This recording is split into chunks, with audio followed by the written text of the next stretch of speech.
السلام عليكم احبابي وصحابي، مرحبا بكم في حلقه جديده ونتمنى تكونوا مزيانين. محبي قناه اوسكار، اليوم عندي لكم طوموبيل عندها واحد من اغرب القصص في السوق. تخيلوا معايا شركه كتبيع الملايين ديال السيارات في العام، رقم واحد بين الماركات الصينيه في السعوديه والخليج، والمصنع ديالها وصل 30 مليون سياره في حياته. ومع كل هذا الشيء ملي كتوصل للمغرب كتلقى راسها كانها غير موجوده، حتى حد ما كيهضر عليها وحتى حد ما عطيها فرصه. هاد الطوموبيل هي الشانغان سي اس 55، ولكن اليوم ما غاديش نهضروا على النسخه ليسونس اللي كاينه من قبل. اليوم عندها الحاجه جديده تماما، النسخه الهجينه القابله للشحن بي اش او في 325 حصان، كدير من 0 ل 100 في 7.3 ثواني، وكضرب 120 كيلومتر في صمت كهربائي، واكثر من 1200 كيلومتر اوتونومي اجماليه. وباش نعطيك السبب باش تبقى معايا للاخير، هاد الطوموبيل عندها قوه اكثر من جوج طوموبيلات ديال بي واي دي اللي غاليين منها في الثمن. كيفاش؟ غادي نوريهم لك بالارقام. اليوم كنحلوا كل شيء حتى التفاصيل الصغيره، الديزاين، الداخل، الميكانيك، السلامه والعيوب بلا مجامله. ربط معايا الحزام وتبعني مزيان.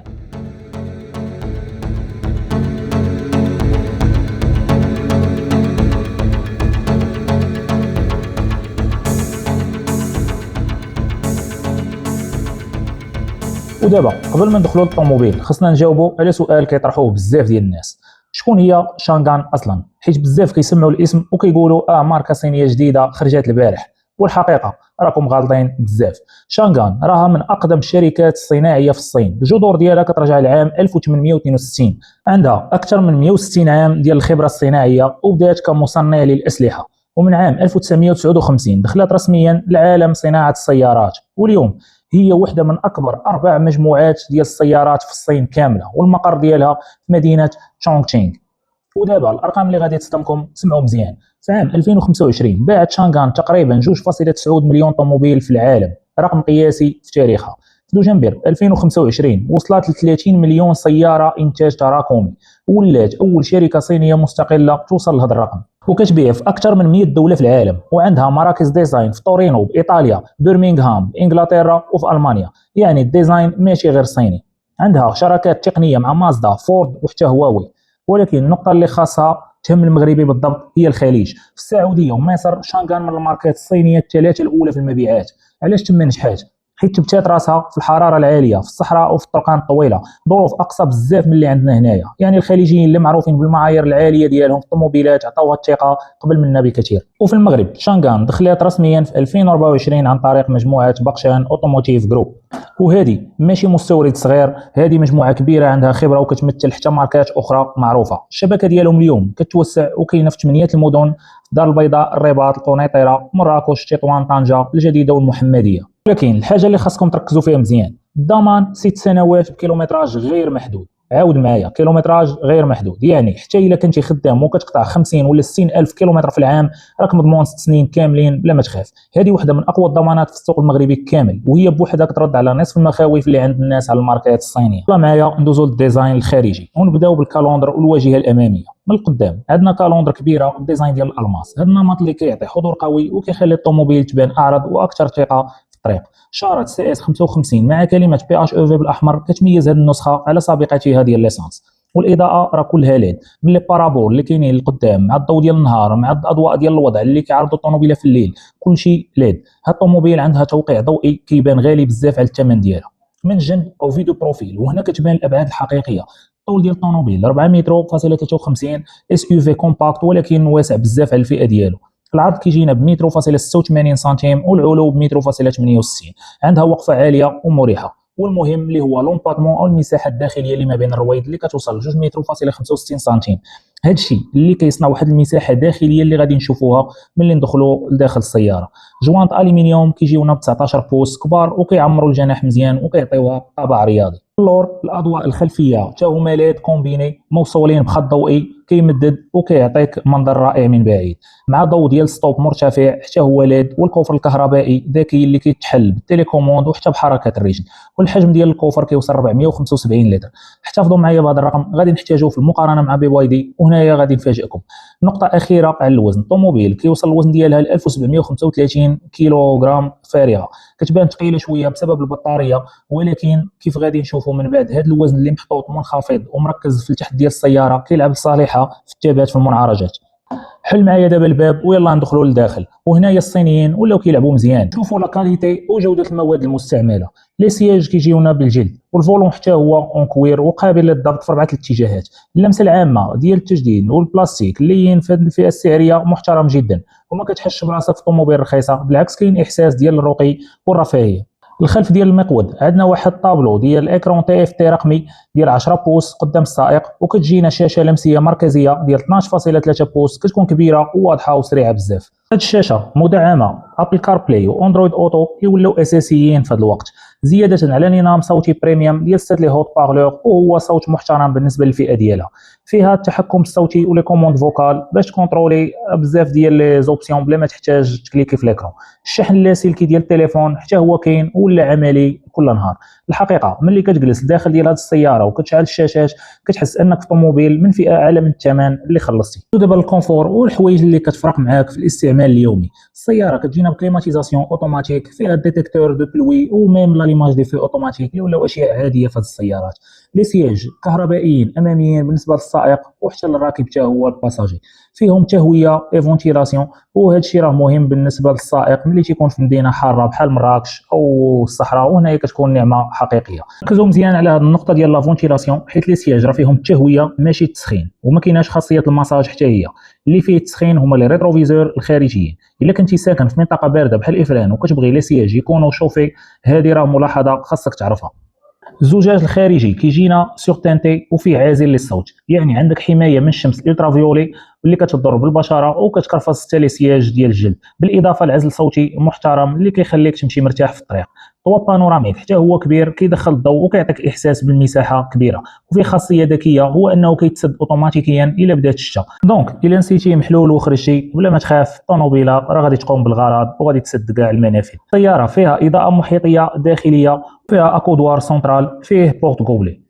على المستوى العزل السياره كتمشي في طريق السيار بموتور كهربائي كيقدر يوصل 120 كيلومتر، وهذا كيعطيك صمت حقيقي بلا ما تسمع الصوت ديال الموتور. دابا ندوزو للسلامه، وهاد الطوموبيل كتجينا عامره وكتفوق على بزاف ديال المنافسين. السلامه حيت هي ميزه اساسيه كيجيونا فيها مجموعه من لي زيرباك اماميه جانبيه وحتى ستائر القدام واللور.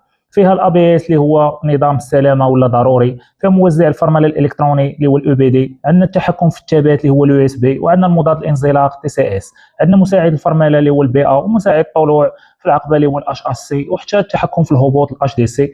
وبالضبط كاين مراقبه الضغط ديال البنوات اللي هو التي بي ام اس، وعندك حتى الحمايه من الانقلاب. بالنسبه للانظمه ديال لي زاداس، وهذا الجزء راه مهم حيت فيه الفرمله الاوتوماتيكيه الطارئه لا او بي اللي كتخلي السياره تفراني بوحدها الا خرجت لك شي طوموبيل ولا دراجه ولا حتى راجل على غفله. فيها المحافظه على وسط الممر ال سي اس، وتنبيه الخروج من الخط ال دي دبليو الا كنتي غادي في طريق السيار. عندنا مراقبه الزوايا الميته البي اس دي اللي ولات ضروريه في الطرقان ديالنا سيرتو ملي تيخرجوا لك المطر من الجنب. عندنا تنبيه فتح الباب اللي هو الدي او دبليو، الا جاك شي موتور من اللور وانت غادي تحل الباب هذا راه كينبهك وكيقدر ينقذ ارواح في المدن ديالنا، خاصه ملي تيكونوا معاك ناس كبار ولا دراري صغار غير كيجيو تيحلوا الباب بلا ما يشوفوا في الريتروفيزور. عندنا تنبيه المرور العرضي الخلفي الار سي تي ا اللي زياده عليه كاينه حتى الفرمله الطارئه ملي كتكون راجع بمارش ريال. عندنا مساعد ديال الزحام تي جي ا اللي في لي بوشون وفي الزحام وسط المدينه كيخلي الطوموبيل ديالك تتبع السياره اللي قدامها بلا ما دير حتى شي اكسيون. وعندنا الا سي سي ريغولاتور دو فيتيس ادابتاتيف مع لي زوبسيون ديال ستارت اند جو. في طريق السيار كيحافظ على المسافه ديال السياره اللي قدامك وتينقص من السرعه الى فرانات وتيعاود يرجعها بروغرامي ليه الا حيد منه داك لوبستاكل اللي قدامك. عندنا كاميرا 540 درجه ماشي غير 360 حيت هذه كتخليك تشوف حتى لتحت ديال الطوموبيل مع تسجيل الفيديو ديال القياده من جميع الزوايا. وبهذه الترسانه شانغان حطات معايير سلامه كنلقاوها عاده في طوموبيلات غلا منها بزاف. دابا ندوزو لاهم موضوع والقلب ديال السياره، وركزوا معايا حيت هنايا كاين نظام ذكي بزاف. الموتور الحراري 1.5 لتر اسونس فيه 4 سيلندر ديال 1493 سنتيمتر مكعب، كيعطي 110 ديال لي شوفو و143 نيوتن متر. الا شفتي هادشي بوحدو غيجيك رقم عادي، ولكن هو ماشي مصمم باش يخدم بوحدو حيت هو جزء من منظومه.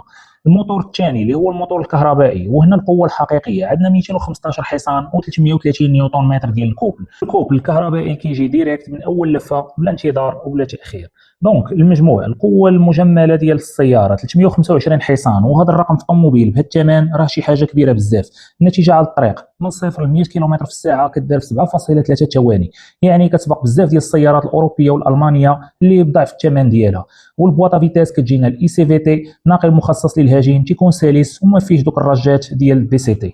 نزول البطاريه وحتى هي راه من اهم الحوايج في السياره. هنايا كتجينا السعه ديالها 18.4 كيلو واط، فيها تكنولوجيا ديال ال اف بي من عند كاتل اللي هي ليثيوم فير فوسفات، وكاتل بالمناسبه هي اكبر مصنع ديال البطاريات في العالم. وتكنولوجيا ال اف بي راه معروفه بثلاثه الحوايج: الامان العالي، ما كتشعلش بسهوله، العمر الطويل اللي كتفوق ديال 3000 دوره شحن، وتحمل الحراره المرتفعه اللي كيعطينا مثاليه للمناخ ديالنا. يعني عندك 325 حصان، تسارع ديال الطوموبيل رياضيه، وبطاريه امنه. هذا مزاج كان صعب تلقاه بهذا الثمن قبل عامين من دابا. بما اننا داويين على البطاريه، نشوفوا دابا لوطونومي اللي كتعطينا.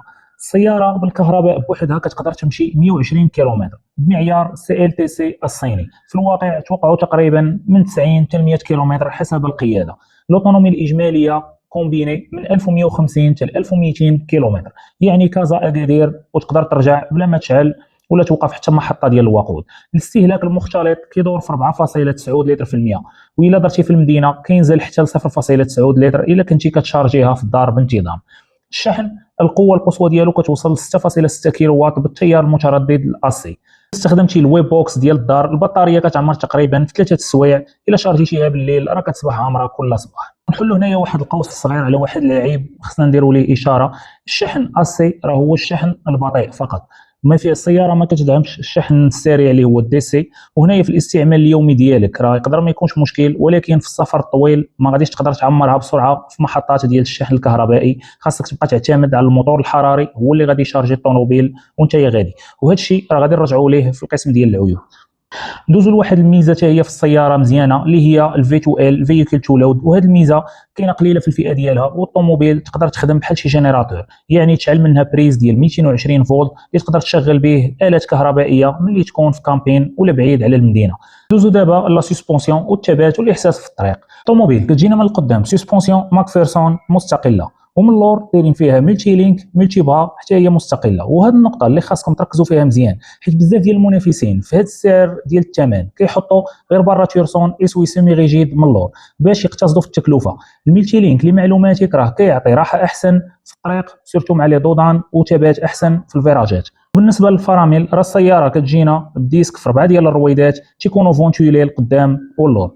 في الطريق الوزن ديال البطاريه اللي حاطينها منخفضه كينزل مركز الثقل، فكتحس بالطوموبيل لاصقه في الارض ماشي كتلعب بحال شي اس يو في عالي، زياده على العزل الصوتي والزجاج اللي كيعطيك واحد النيفو اكوستيك نقي.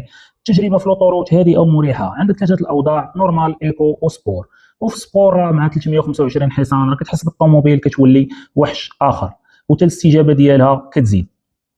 وقبل ما نساليو ونديروا واحد المقارنه خفيفه ما بين هاد السي اس 55 بي اش او في الجديده مع السي اس 55 بلس اللي كانت فول اسونس، وهذا سؤال منطقي: شنو الفرق بيناتهم وشنو اللي تزاد في هاد الفيرسيون الجديده؟ بالنسبه للموتور في الفيرسيون القديمه كان عندنا 1.5 تيربو كيعطينا 181 حصان، في البي اش او في عندنا قوه اجماليه ديال 325 حصان. ما بين 0 حتى 100 كنوصلوا ليها في الفيرسيون القديمه في 9.5 ثواني، وفي الفيرسيون الجديده عندنا واحد التحسن كنوصلوا ليها في 7.3 ثواني.